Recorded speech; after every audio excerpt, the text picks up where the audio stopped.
Welcome to Podcast Halaman Rumah. Podcast yang berisi obrolan tentang kisah, kasih, dan selisih seputar kehidupan anak muda yang akan nemenin kamu layaknya ngobrol santai di halaman rumah.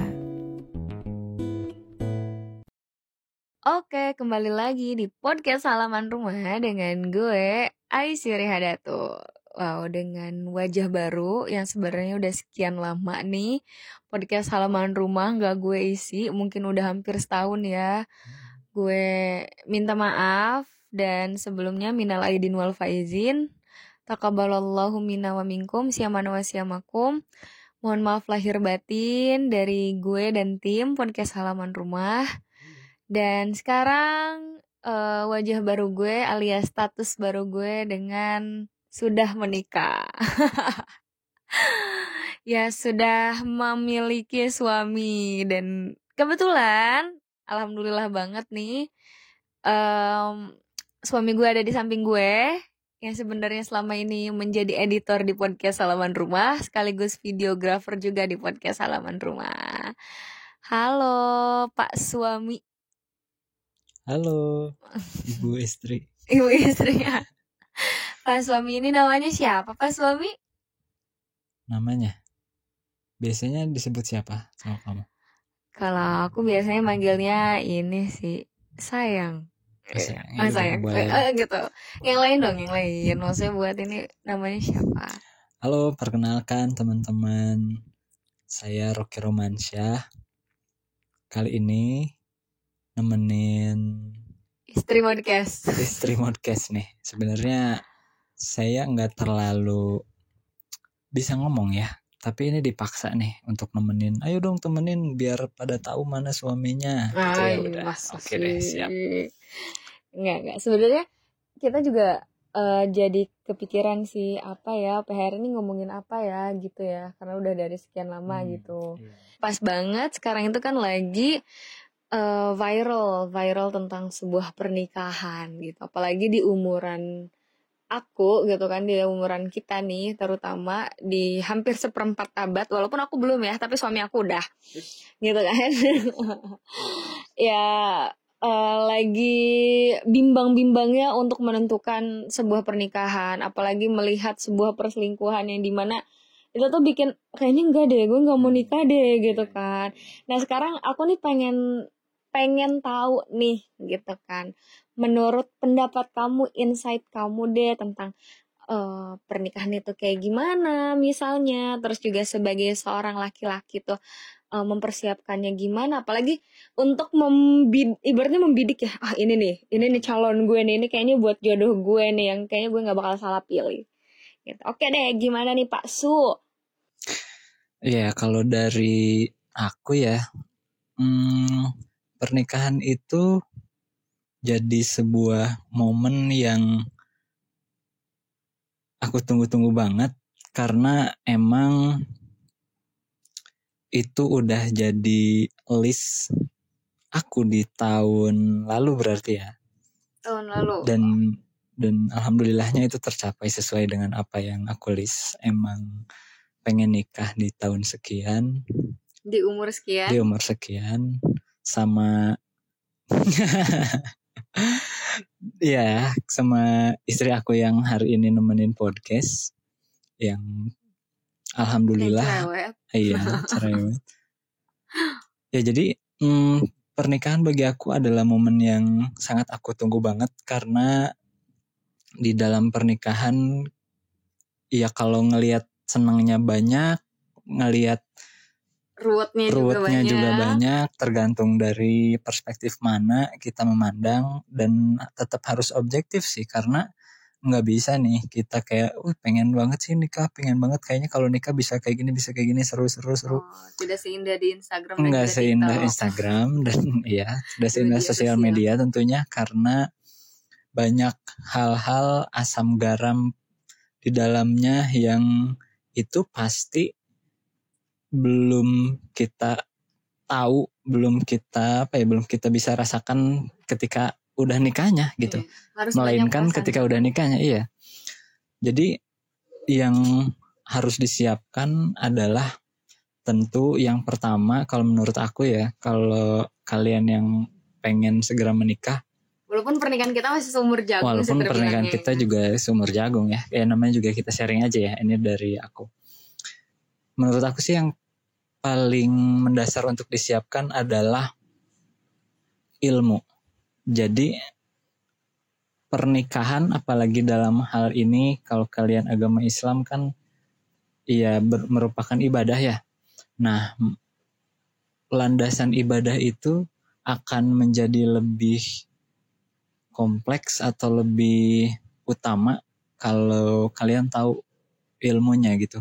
Kalau kita sudah paham dengan apa itu pernikahan, terus bagaimana sih di dalam Islam, terus syarat rukun dan lain sebagainya, termasuk tujuan menikahnya untuk apa, kayaknya untuk pernikahannya itu bakalan lebih dimudahkan deh. Soalnya jangan sampai fokusnya cuma satu. Aduh, saya belum siap nih di materinya, atau belum siap apa yang biasa orang lihat nih, belum siap untuk pesta kayak gitu atau kayak gimana. Enggak, tapi yang paling pertama itu ilmu dulu. Pengetahuan kalian tentang nikah itu sejauh mana sih gitu. Biar kita ya gitu. Biar pondasinya kuat nikah itu, bukan hanya sekedar akad itu jadi hanya sekedar ucapan aja gitu, bukan. Tapi lebih jauh dari itu, ada makna terdalamnya yang mungkin nanti bisa kita ceritain. Nah, fun fact-nya nih ya, jadi emang sebelum nikah tuh aku sama Pak Su tuh kita tuh punya beberapa buku yang harus kita baca ya. Iya. Ada beberapa buku yang harus kita baca nih. Iya. Ingat nggak sih? Jadi kita itu dulu waktu masih kuliah ya. Waktu masih kuliah ada seminar buku tuh. Seminar buku ini masih kuliah, jauh banget dari pernikahan, sekitar 2 tahunan kali ya, atau 2-3 tahunan kali ya. Sebelum nikah. Pada saat itu juga belum terlalu dekat sih. Oke, masih teman kuliah biasa yang senang sharing bacaan kayak gitu. Kebetulan lagi ada seminar buku, di seminar bukunya Ustadz Salim Afillah. Waktu itu launching buku yang Pangeran Diponegoro tuh. Nah, aku kan ngajak dia nih, modusnya nih. Tapi waktu itu kita juga masih masing-masing gitu. Aku pakai motor sendiri, dia pakai motor sama temennya ya, ngajak temen ya waktu itu. Temen. Iya, dan ketemu di sana. Nah, singkat cerita, setelah selesai dari acara itu, terus kita kan ketemu ya, kayak ngobrol gitu, foto-foto sama Ustadz Salimnya. Terus di luar ada kayak pameran bukunya ya. Gitu. Nah, kita lihat dulu di sana ya, lihat dulu. Terus pas lihat buku, kayak pas banget, ketemu banget kayak buku tentang parenting, yang padahal waktu itu kita masih nggak tahu bakal nikah sama kamu atau enggak gitu. Pokoknya kok ini kayak menarik banget ya, dan kita sayang lihat-lihatan mau beli ini enggak gitu. Ya akhirnya split bill ya. Iya, akhirnya split bill karena masih mahasiswa waktu itu dan harga bukunya lumayan mahal. Jadi akhirnya kita setengah-setengah, dan akhirnya intinya pas suaminya belum modal. Iya, akhirnya kita beli, dan buku itu kadang ada di aku, kadang dibaca sama kamu, jadi setengah-setengah lah.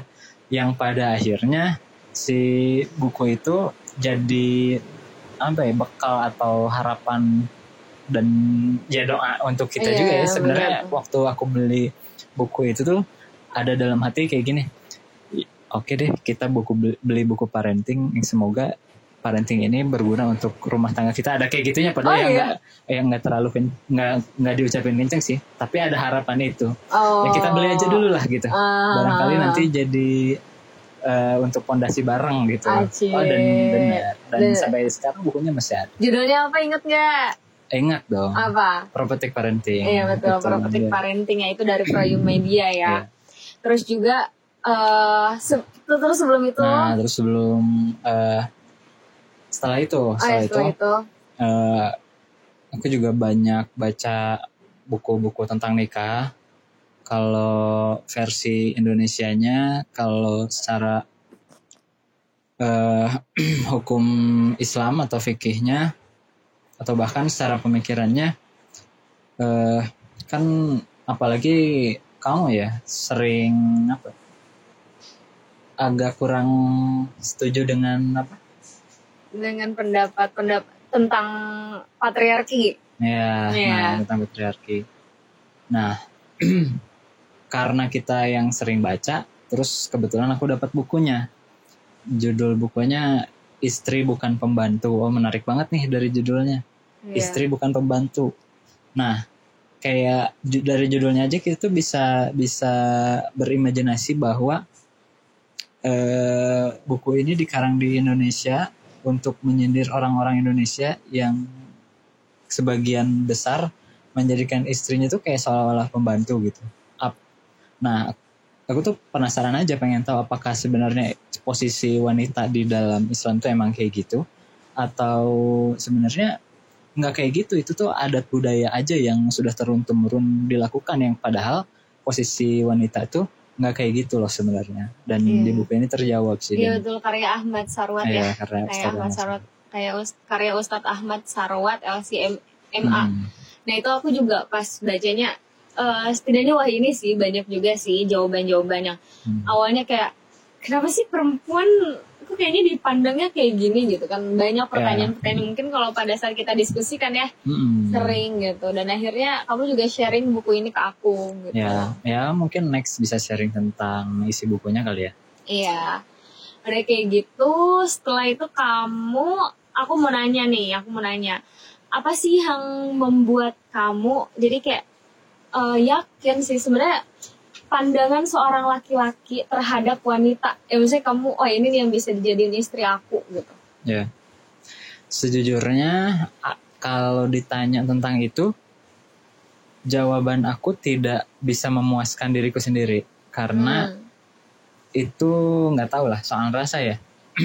Tapi kalau kita bikin rasionalnya, tapi kamu objektif apa subjektif nih? Objektif. Objektif. Tapi kalau kita bikin rasionalnya, atau misalnya kita coba throwback ke belakang tentang perjalanan dari mulai aku ketemu kamu.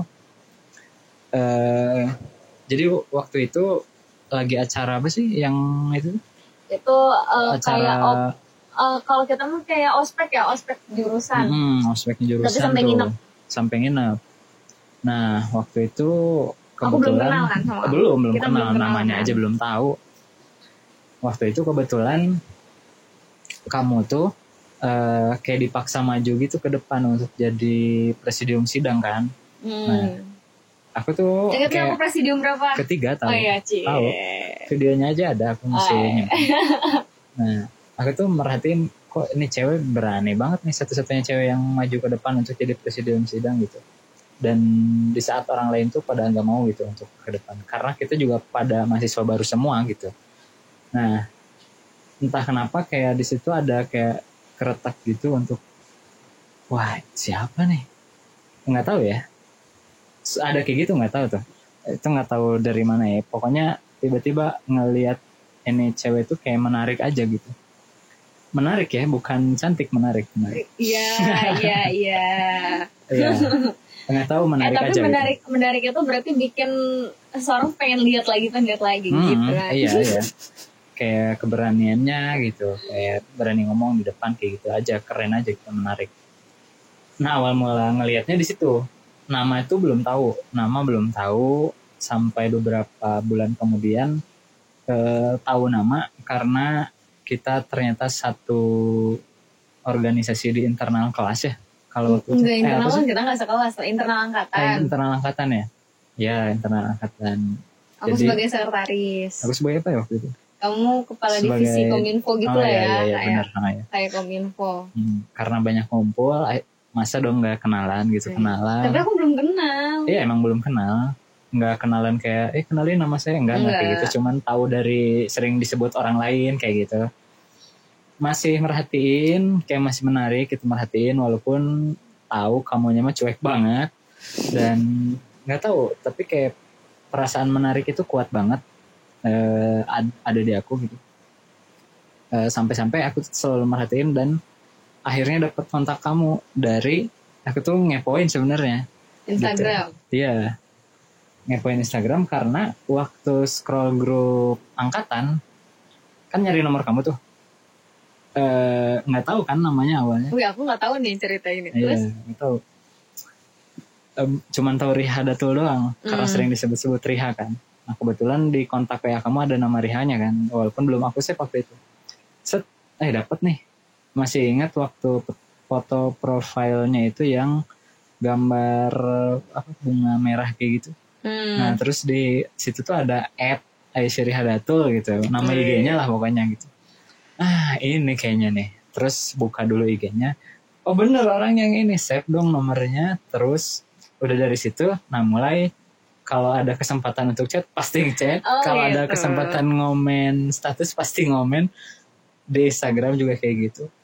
Dan mungkin dia mah nggak ngerasa kayak aku tuh lagi ngedeketin ya, karena ya gitulah aku main cantik ya. Karena karena kamu karena aku orangnya senang diskusi. Iya, senang diskusi sih. Jadi kamu awal nge-reply aku juga dengan discuss. Jadi kayak sebenarnya orang ngajak diskusi aja, nggak ada ketertarikan. Yang padahal yang sadar duluan malah teman-temannya dia gitu, karena tahu aku paling beda kalau ke dia gitu. Dari situ ya udah mulai terus saling dekat, sering chatan juga, sering diskusi juga tentang topik apapun yang dia tanya. Kadang kita jadiin bahan diskusian, kan lumayan ya kalau lagi PDKT-an mah. Jadi gitu sering komunikasi kan. Nah dari situ kayaknya seru gitu. Dan nggak ada kayak nyatain aku seneng sama kamu, nggak kayak gitu. Enggak. Kayaknya gue langsung lari deh kalau kayak gitu. Iya. Yang singkat cerita, ada satu momen di waktu itu lagi ngopi ya. Yang di Dago tuh. Iya. Dan itu pun kita masih masing-masing kan motornya kan. Nah, singkat cerita diskusi juga di sana. Terus sampai kita tuh ya kayak ngobrol gitu, tapi ngobrolnya kayak anget-anget, suasana dingin suasana romantis Dago gening dengan romantis gitu. Iya. Walaupun masing-masing tuh. Nah, terus kayak diskusi kayak ya lebih dekat lagi, lebih karena udah berapa tahun kemudian sih. Itu selingannya lumayan sih, 2,5 tahun sih kayaknya. Iya. Hampir 3 tahun. Udah sedekat itu ya gitu, walaupun kita masih masing-masing gitu. Masing-masing. Jadi udah lebih berani nih untuk ngobrol nih gitu. Nah, sampai-sampai di sana tuh kita ngobrol tentang plan sih ya. Plan dulu awalnya. Plan. Karena kamu nanya kan ke aku gimana plan untuk ke depan, kayak gimana. Iyalah. Iya. Ada orang yang ngedeketin ya kali. Padahal belum apa-apa ya, tapi waduh udah ditanya plan. Ya udah gitu. Iyalah. Iya. Tapi di sisi lain itu bagus. Emang harus kayak gitu sih untuk ngelihat pasangan kamu tuh sejauh mana mempersiapkannya gitu. Karena perencanaan itu penting memang. Kalau nantinya, kalau kata bos aku tuh, kalau gagal dalam merencanakan itu sama dengan merencanakan kegagalan kayak gitu. Jadi hal itu penting sih untuk ditanyakan kepada pasanganmu, baik laki-laki ke perempuan atau perempuan ke laki-laki ya. Nah, singkat cerita dari situlah makin dekat,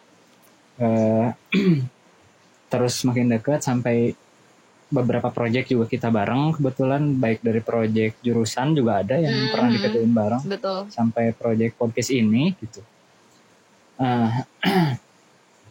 Sampai kok ngebuat terus yakin ya gitu. Yakin kalau ini tuh, dan aku tuh kayak ngelihatnya tuh ini nih kayaknya cocok nih. Selalu ada kayak gitu. Setiap kali kamu di hadapan aku gitu, atau setiap kali aku ngeliat kamu keras gitu ya. Iya. Walaupun kayak kelihatan itu nggak terlalu anggun gimana perempuannya, kayak lebih keras kayak gimana gitulah, yang berani ngomong kayak gitu. Ya mungkin di antara selera aku kayak gitu juga ya, makanya kayak terlihat menarik aja yang kayak gitu di aku. Nah, sampai pada akhirnya di di tahun 2022 awal kali ya. Apa? Yang aku tuh memutuskan yakin dan datang ke rumah kamu tuh 2002 awal gitu ya. 2021 kamu pertama kali datang pas AA nikah. Oh iya, benar. Oh iya, benar. Pas AA nikah. Nah, sempat ketemu juga sebelumnya sama kakaknya dia. Dan kebetulan ngobrolnya nyambung dan kayak disambut itu kan. Nah, alhamdulillah AA-nya nikah karena tahu aku fotografer dan suka ngobrolin tentang foto karena kesamaan suka. Akhirnya AA-nya tuh kayak ngasih jalan gitu ke aku tuh. Mau nggak nanti AA nikah nih, kamu aja yang fotoin biar lebih deket ke orang tua. Ayah waktu itu masih sangat strict ya. Iya. Masih belum ngasih jalan. Iya. Ya, dan itu jadi momen deg-degan banget gitu karena baru pertama kali, terus kayak aduh masih kuliah juga ini gimana ya gitu. Tapi kan udah akhir. Iya udah akhir udah mau. Tapi kamu belum punya kerjaan ya? Belum punya kerjaan, penghasilan juga masih dari motret lah gitu ya. Aduh gimana ya, motret gimana ya, tapi kalau enggak juga kayak menyayangkan banget ini peluang gitu yang aku pengen banget gitu sama anaknya gitu ya, tentu harus deketin dulu orang tuanya dong gitu ya. Udah dikasih jalan nih sama kakaknya gitu, tinggal keberanian akunya aja gitu. Nah kebetulan ya sebenarnya dari situ bimbang sih, antara takut, bingung, terus harus kayak gimana itu kayak aduh gimana nih lanjut atau enggak ya, bukan karena nggak mau ya, tapi karena takut kayak belum siap atau kayak gimana gitulah, perasaannya campur aduk. Jadi itu termasuk datang tuh nekat ya? Iya nekat sebenarnya. Nekat tapi dengan tekad. Nah, ya udahlah kita lanjut aja dulu. Bismillah lah, sebagai fotografer ini kan gitu, datangnya juga gitu. Nah datang sampai sempat nginep di sana walaupun masih kayak nginep di sana kan? Nggak di rumah, tapi nggak di rumah. Kamu di rumah yang satu lagi rumah, ya. Iya, yang kamu sendirian kan di sana. Kita juga nggak banyak kontak di sana. Nginep di Kota Serang sama gitu. Nah, kita juga nggak banyak kontak. Iya. Ayah juga masih belum terlalu kenal lah, belum terlalu membuka diri ya. Nah setahun setelah itu, alhamdulillah di 2021 kan kita lulus tuh ya. Iya kita 2021 Oktober kita lulus. Yang gak setahun setelah itu sih, beberapa bulan berarti kan. Kan nikah Februari. Oh iya. Berarti di akhir tuh kita lulus skripsi, alhamdulillah lulusnya bareng. Gak lama dari itu kamu udah bekerja. Gak lama dari itu. Novembernya. Karena aku udah kayak tekan banget untuk pengen anak ini. Terus aku kan selalu ngegedar terus berdoa ya. Tapi di antara doa-doa aku tuh kayak sebenarnya ada ketakutan juga. Apalagi sewaktu istikharah ya. Itu takutnya karena kan tahu sendiri ya, doa istikharah tuh kayak meminta petunjuk Allah kan gitu. Nah, ya. Jadi di antaranya tuh kayak ya Allah, kalau seseorang ini baik untukku, untuk agamaku dan lain sebagainya, maka dekatkan. Kalau nggak baik ya maka jauhkanlah. Nah di situ tuh kayak khawatir gitu, takut karena di sisi lain kayak udah makin suka, udah makin kayak timbul rasa sayang gitu, walaupun belum aku ungkapkan ya waktu itu. Kayak udah sih, kalau secara subjektif hati mau ini udah fix, udah kayak gitu kan. Cuman kan nggak berani langsung ya, kita berdoa dulu, istikharah dulu. Setiap istikharah pasti minimal mata aku berkaca-kaca lah, atau enggak cirembai gitu, nangis. Karena ada ketakutan itu, di sisi lain perasaan udah kayak dalam banget gitu ya. Aduh beda banget ya sama aku ya, jadi males. Di sisi lain ketakutan itu ada gitu, karena khawatir kayak bukan yang terbaik untuk aku gitu, dan aku harus ngalah dengan petunjuk itu yang sebenarnya dengan takdir Allah yang sebenarnya aku tuh pengen gitu, tapi aku tuh nggak setuju gitu, khawatirnya ke situ. Dan pada akhirnya alhamdulillahnya setelah beberapa kali istikharah itu aku seneng karena aku makin yakin ya kan Dan petunjuk makin istihoroh dikasih juga jalan ya. bukan hanya dari mimpi ya, tapi dari keyakinan kita untuk melanjutkan jalannya, dan kayak dikasih jalan gitu. Dikasih jalan. Baik dari segi materi ataupun dari segi kemudahan aku untuk masuk bisa ke keluarganya gitu. Iya. Kayak dikasih jalan gitu. Sampai kamu datang sendiri tanpa dalam aku segi juga deh. materi pun ya aku cuman jeda nggak berbulan-bulan ya, cuman hari kali. Karena ya aku masukin lamaran jauh sebelum aku sidang skripsi sih. Jadi setelah beres sidang belum wisuda udah dapat kerja, nggak ada jeda 1 bulan itu. Kalau nggak salah ya, nggak ada jeda 1 bulan udah kerja, alhamdulillah. Beberapa bulan kemudian tahun 2002 awal ya. 2022 awal tuh Januari kalau nggak salah. Aku memutuskan untuk aku ngomong serius ke orang tuanya, dan itu aku datang sendirian ke rumahnya. 3 hari ya di sana? Iya, dan nginep 3 hari coba sendirian aku di sana. Sama ayah ketemu, Iya, ngobrol, jalan berdua. Ngobrol, jalan berdua, itu udah kayak deg-degan, kayak keringat dingin. Aduh, ngobrol apa lagi? Ada perasaan kayak gitu, ada. Kayak khawatir salah atau khawatir nggak diterima, ada pasti perasaan kayak gitu. Cuman kayak aku tuh udah kayak tulus aja lah, ya udah. Di istihoroh juga jawabannya kayak gini, terus hati aku juga udah yakin banget gitu. Makanya ini adalah tekad baik aku untuk datang ke rumah kamu gitu. Karena aku tuh udah kayak nyampe si perasaannya di kayak kalau quotes Speedy baik tuh, aku mencintaimu, biarlah ini urusanku, bagaimana kamu dengan aku terserah, itu urusan kamu. Nah udah nyampe di sana, ya udahlah, yang penting aku mencintai kamu, gimana nantinya udah terserah, udah pasrah karena usahanya udah gitu. Nah alhamdulillah setelah itu, setelah pertemuan pertama, lampu hijau, wah itu pulang kayak seneng banget gitu ya. Susah untuk diungkapin senengnya lah, pokoknya kayak seneng, kayak disambut sama keluarganya, nanti datang lagi dengan siap. Tapi ketika datang siapin tuh kayak materi-materinya udah kayak sidang skripsi deh pokoknya. Jadi aku bawa laptop tuh untuk pertemuan yang kedua, aku bawa laptop. Tapi kan itu kita bareng, kita presentasi di rumah. Iya, bawa laptop, kita presentasi di depan orang tua untuk planning kehidupannya, mau kayak gimana, milestone-nya mau kayak gimana itu udah dipresentasiin gitu. Terus ada beberapa masukan juga. Iya, dikasih kayak udah sidang skripsi sih itu. Pokoknya udah kayak sidang skripsi lah makanya. Poin per poinnya ditanyain, kayak latar belakang dan segala macamnya. Iya. Dan ya alhamdulillah makin hijau.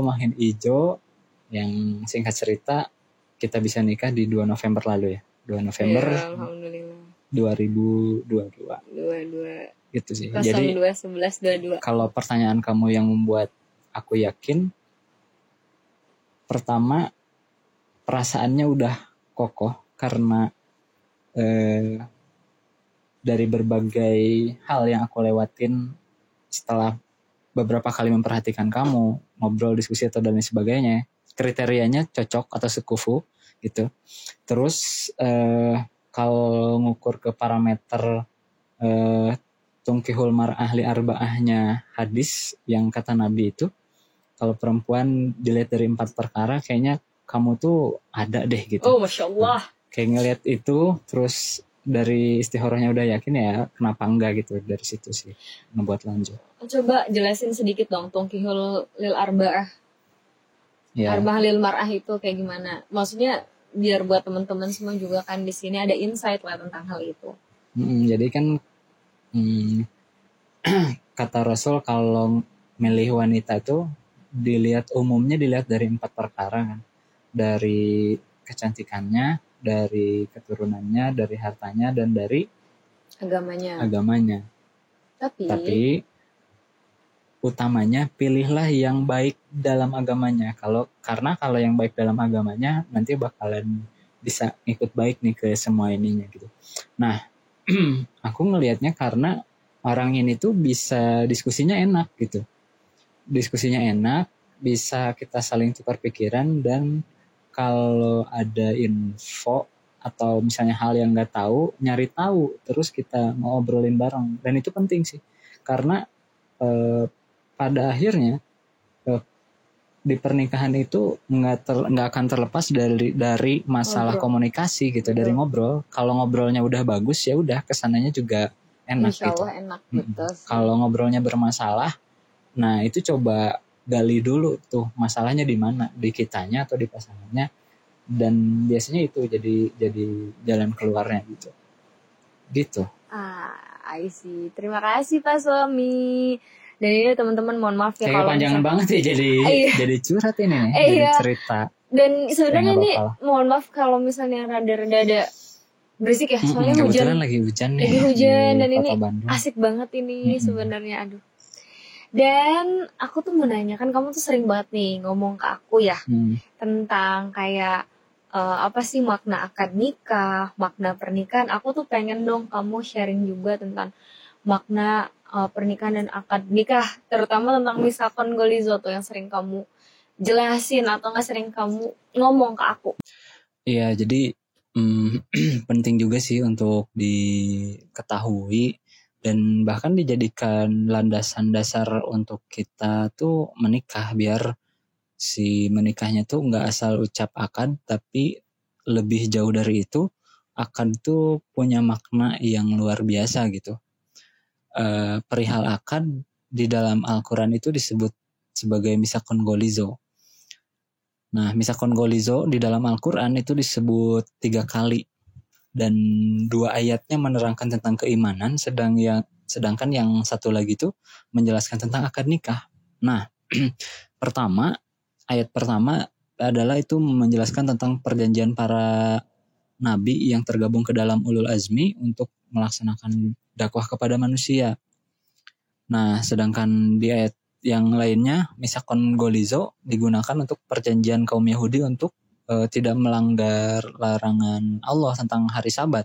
Nah, ketiga baru misakon golizo digunakan dalam Al-Quran sebagai perjanjian yang kokoh dalam konteks pernikahan. Kalau kita buka tafsir Jalalain karyanya Imam As-Suyuti, kata misak di sana disebut sebagai bentuk taukid ya, atau penekanan, penguatan atau penegasan dari sebuah janji gitu. Nah, sedangkan lafaz golizo berasal dari kata ghils yang artinya kuat, kokoh, tegas atau berat gitu. Nah, berarti dengan demikian si misakon golizo ini atau akad pernikahan ini yang dalam Al-Quran disebut misakon golizo ini dalam sebuah pernikahan berarti adalah perjanjian yang sangat kuat, perjanjian yang agung yang setara dengan perjanjian Allah dengan para nabi-nabi pilihannya. Juga setara dengan perjanjian berat antara Allah dengan Bani Israel ketika ia angkat gunung Tursina di atas mereka tuh. Nah, sehingga maka karena pernikahan adalah perjanjian yang agung dan ibadah yang panjang, tentulah kita tuh harus mempertimbangkan betul siapa yang akan jadi teman hidupmu kelak, karena perjanjian ini perjanjian agung yang tidak bisa kita main-main. Makanya kalau kamu lihat tuh waktu akad nikah tuh aku sebenarnya nangis tuh karena sisi lain bahagia pada akhirnya bisa nikah sama kamu karena perjuangannya yang luar biasa perjalanannya, dan kedua nangis tuh karena sebenarnya ada khawatir takut juga gitu, karena aku ingat nih perjanjian misakon golizo ini bukan hanya sekedar aku terima nikahnya, tapi juga aku terima segala hal yang ada di kamu gitu, baik sukanya, dukanya, hal-hal apapun yang nanti mungkin ada hal yang aku nggak sukain, tapi itu pun jadi hal yang harus aku terima gitu. Jangan hanya nerima sukanya aja gitu, tapi semua halnya kita bisa kompromikan di sana. Dan perjanjian ini perjanjian yang sangat kokoh, perjanjian yang sangat berat, bukan hanya perjanjian aku dengan ayah kamu, tapi perjanjian yang disaksikan Allah dan para malaikatnya gitu. Makanya perjanjian ini setara dengan perjanjian para nabi karena cuma 3 kali misakon golizo disebut dalam Al-Quran, dan itu tidak lain mengisyaratkan bahwa perjanjian ini adalah perjanjian yang sangat hebat, kokoh dan kuat gitu. Nah, makanya kalau mencari pendamping hidup tuh, kata Imam Asy-Syafi'i pernah bilang kayak gini, jangan pernah mencintai orang yang tidak mencintai Allah. Jika Allah saja ia tinggalkan, apalagi kamu. Ya Allah, tapi iya ya, bener banget sih apa yang kamu sering ngomongin juga, sering ingetin juga ke aku gitu, yang ini juga menjadi apa ya, batu loncatan lah buat aku. Setelah menikah tuh aku ingin jadi lebih baik, untuk aku ingin juga semakin bisa bisa gitu, dengan pernikahan ini kita bisa sama-sama semakin dekat dengan Allah gitu kan.